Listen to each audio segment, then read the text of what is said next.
بسم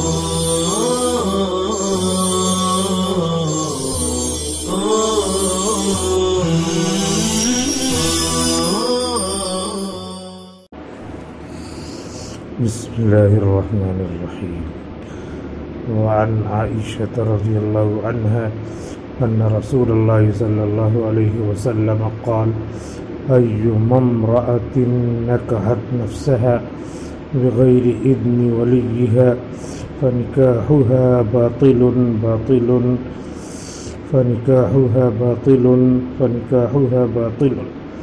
فإن دخل بها فلها المهر بما استحل من فرجها فإن استجروا فالسلطان ولي من لا ولي له. رواه أحمد والترمذي وأبو داود وابن ماجة والدارمي. حضرت عائشہ رضی اللہ عنہا سے منقول ہے کہ رسول اللہ صلی اللہ علیہ وسلم نے فرمایا: ایما امرأۃ نکحت نفسہا، کہ جس خاتون نے بھی اپنا نکاح کر لیا بغیر اذن ولیہا، اپنے ولی اور سرپرست کی اجازت کے بغیر، فنکاحها باطل، اس کا نکاح باطل ہے. فنکاحها باطل، اس کا نکاح باطل ہے.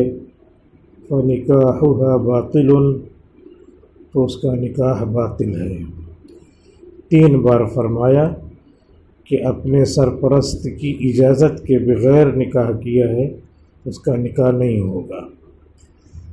فَإِن دَخَلَ بِهَا فَلَهَا الْمَهْرُ، تو اگر اس کے ساتھ دخول کر لیا، تو اگر اس کے ساتھ مجامعت کر لی تو وہ مہر پائے گی، اس کے لیے مہر ہوگا. بِمَا اسْتَحَلَّ مِنْ فَرْجِهَا، کیونکہ شوہر نے اس کی شرمگاہ سے فائدہ اٹھایا ہے. اس وجہ سے جو فائدہ اٹھایا ہے شوہر نے اس کی شرمگاہ سے. فَإِنِ اسْتَجَرُوا، تو اگر کسی عورت کے ولی باہم اختلاف کریں، استجروا، یستجر استجارا، شجرا، اجتنب باب افتعال، اگر باہم اولیاء اختلاف کریں، فالسلطان ولی من لا ولی لہ، تو بادشاہ اس کا ولی ہے جس کا کوئی ولی و سرپرست نہیں ہے. امام احمد، امام ترمذی، امام ابو داود، ابن ماجہ اور دارمی نے اس حدیث کو نقل کیا ہے، 5 لوگوں نے. یہ حدیث شریف امام شافعی رحمۃ اللہ علیہ کی دلیل ہے. ان کے نزدیک بغیر ولی کی اجازت کے نکاح نہیں ہوتا. یہ حدیث کہہ رہی ہے نکاح نہیں ہوتا، باطل ہے. احناف کے نزدیک نکاح ہو جاتا ہے. تو اس حدیث کا مطلب یہ ہوگا کہ یہاں مراد یہ ہے کہ جو خاتون ولی کی اجازت کے بغیر کفو سے باہر نکاح کرے تو اس کا نکاح نہیں ہوگا،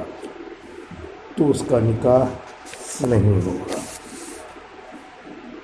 وعن ابن عباس ان النبی صلی اللہ علیہ وسلم قال، اور حضرت عبداللہ ابن عباس رئیس المفسرین سے مروی ہے کہ نبی کریم صلی اللہ علیہ وسلم نے ارشاد فرمایا: البغایا اللاتی ينکحن انفسهن بغیر بینۃ، وہ عورتیں زنا میں مبتلا ہوتی ہیں، وہ عورتیں زانیہ ہوتی ہیں جو نکاح بغیر گواہوں کے کر لیتی ہے، بغیر بینۃ، والأصح أنه موقوف على ابن عباس رواہ الترمذی۔ اس روایت کے بارے میں زیادہ صحیح فیصلہ یہ ہے کہ یہ حضرت عبداللہ ابن عباس پر موقوف ہے، مطلب یہ ہے کہ محمد صلی اللہ علیہ وسلم کا یہ ارشاد نہیں ہے، بلکہ خود حضرت عبداللہ ابن عباس کا یہ قول ہے۔ یہ بات یاد رکھنی چاہیے کہ نکاح کی صحت کے لیے دو گواہوں کے سامنے نکاح کا ہونا شرط ہے، چنانچہ اس حدیث سے یہی ثابت ہوتا ہے کہ بغیر گواہوں کے نکاح درست نہیں ہوتا۔ تمام ائمہ کا یہی مسلک ہے، صحابہ کرام اور تابعین سب کے سب یہی کہتے ہیں کہ گواہ ہونا چاہیے، دو گواہ کی موجودگی میں نکاح ہو۔ وعن ابی ہریرہ رضی اللہ عنہ قال قال رسول اللہ صلی اللہ علیہ وسلم الیتیمۃ تستأمر فی نفسها۔ حضرت ابو ہریرہ رضی اللہ عنہ سے منقول ہے، کہتے ہیں کہ رسول اللہ صلی اللہ علیہ وسلم نے فرمایا کہ الیتیمۃ، کنواری بالغ لڑکی سے نکاح کرنے کے سلسلے میں اجازت مانگی جائے گی۔ فی نفسہا، فی نکاح نفسہا، مضاف یہاں پوشیدہ ہے۔ تستأمر، استئمار استفعال، فعل مضارع مجہول۔ الیتیمۃ، کنواری بالغ لڑکی سے اس کی ذات سے نکاح کے سلسلے میں پوچھا جائے گا۔ فَإِن صَمَتَتْ فَهُوَ إِذْنُهَا، تو اگر وہ خاموشی اختیار کرے، صامت یصمت، چپ رہنا، تو وہ خاموشی اختیار کرے تو یہی اس کی اجازت ہے۔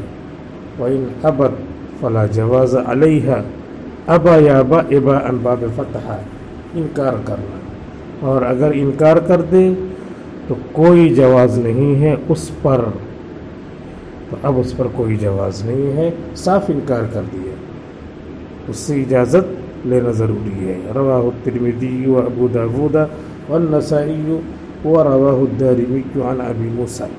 امام ترمذی، امام ابو داود، امام نسائی، ان تینوں حضرات نے نقل کیا۔ اسی طرح امام دارمی نے تو حضرت ابو ہریرہ کے بجائے حضرت ابو موسیٰ اشعری سے نقل کیا۔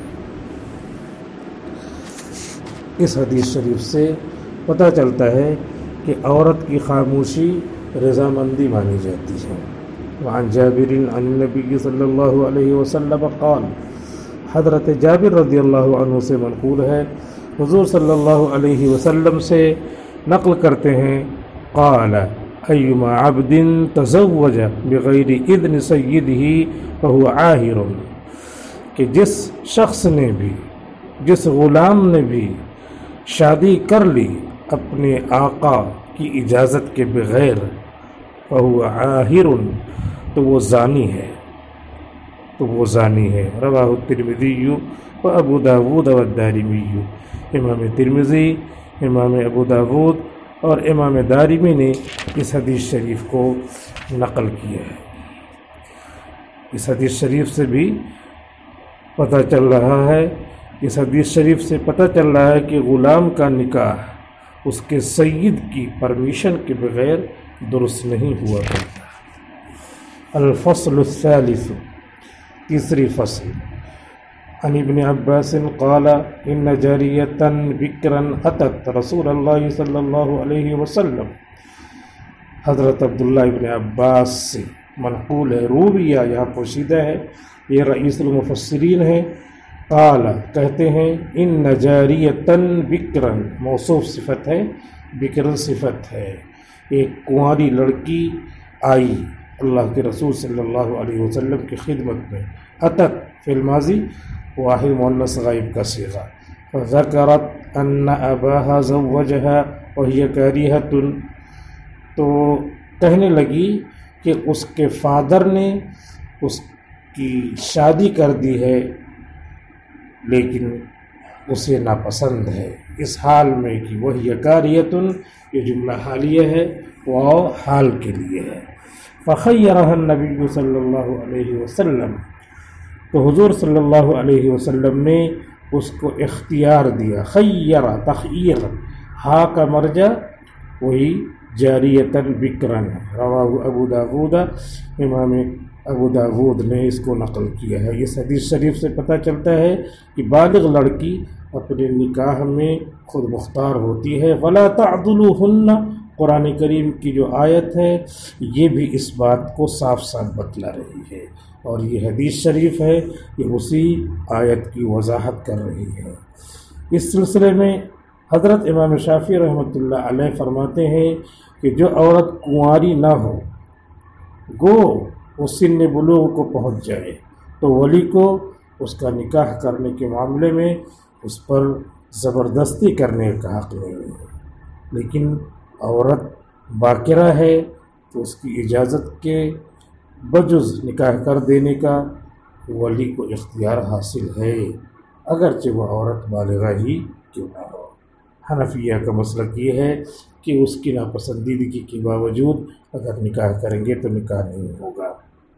وعن ابی ہریرہ رضی اللہ عنہ قال قال رسول اللہ صلی اللہ علیہ وسلم، حضرت ابو ہریرہ عبد الرحمن بن صخر رضی اللہ عنہ سے منقول ہے، کہتے ہیں کہ رسول اللہ صلی اللہ علیہ وسلم نے ارشاد فرمایا، لا تزوج المرأة المرأة، عورت کسی عورت کا نکاح نہ کرے، لا تزوج نہیں غائب، عورت کسی عورت کا نکاح نہ کرے، ولا تزوج المرأة نفسها، نہ عورت خود اپنا نکاح کرے، ولا تزوج المرأة نفسها، نہ خود عورت اپنا نکاح کرے، فإن الزانية هي التي تزوج نفسها، کیونکہ زانیہ ہے وہ جو اپنا نکاح خود سے کر لیتی ہے۔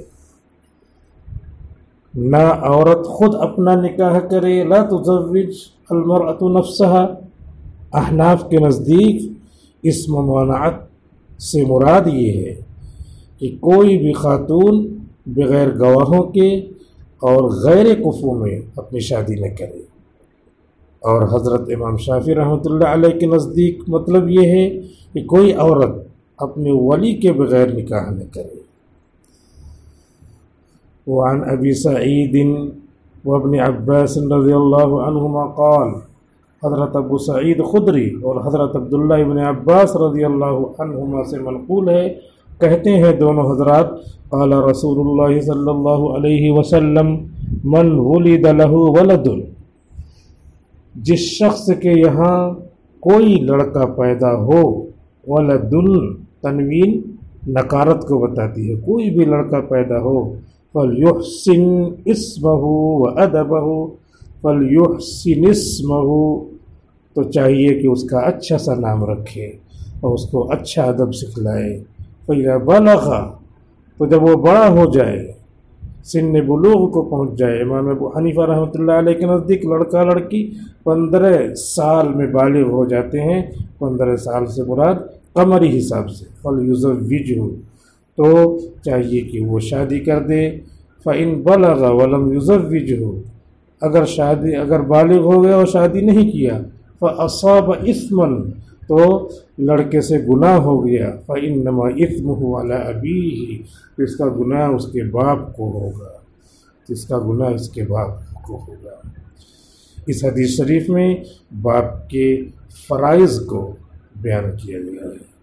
آج کا یہ جو دور فحاشی و بے حیائی کا اور جنسی بے راہ روی کا دور چل رہا ہے، اس کی بڑی وجہ یہی ہے کہ والدین بالغ ہونے کے بعد اپنے بچے اور بچیوں کا نکاح نہیں کرتے، اور اس کے بعد اس سے گناہ سرزد ہوتا ہے تو پھر اس کو کوستے ہیں، حالانکہ حدیث کہہ رہی ہے فَأَصَابَ إِثْمًا فَإِنَّمَا إِثْمُهُ عَلَىٰ أَبِيهِ فَإِن بَلَغَ وَلَمْ يُزَوِّجْهُ فَأَصَابَ إِثْمًا فَإِنَّمَا إِثْمُهُ عَلَىٰ أَبِيهِ۔ اللہ تعالیٰ تمام والدین کو، ذمہ داروں کو اس حدیث شریف پر عمل کرنے کی توفیق عطا فرمائے۔ وعن عمر بن الخطاب وانس بن مالک، حضرت عمر بن خطاب اور حضرت انس بن مالک رضی اللہ عنہما سے منقول ہے، الرسول اللہ صلی اللہ علیہ وسلم، رسول اللہ صلی اللہ علیہ وسلم سے نقل کرتے ہیں، قال آپ نے فرمایا، فی التوراۃ مکتوب من بلغت ابنته 12 سنۃ، توریت میں لکھا ہے کہ جس کی بیٹی 12 سال کی ہو جائے، ولم یزوجھا، اور یہ اس کی شادی نہ کرے، فاصابت اثما، پھر لڑکی سے گناہ ہو جائے، فاثم ذلک علیہ، کہ اس لڑکی کا گناہ اس کے باپ پر پڑے گا۔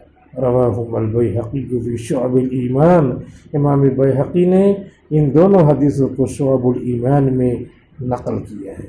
اس حدیث شریف سے بھی پتہ چلا کہ لڑکی کے بالغ ہوتے ہی والدین اس کی نکاح کی فکر کریں، اس کا نکاح کر دیا کریں، ورنہ اسے حرام کاری ہوگی، زنا کا صدور ہوگا، گناہ کبیرہ ہوگا، جس گناہ کبیرہ کا وبال ماں باپ پر پڑے گا، والدین پر پڑے گا۔ اللہ حفاظت فرمائے۔ والسلام علیکم ورحمۃ اللہ وبرکاتہ۔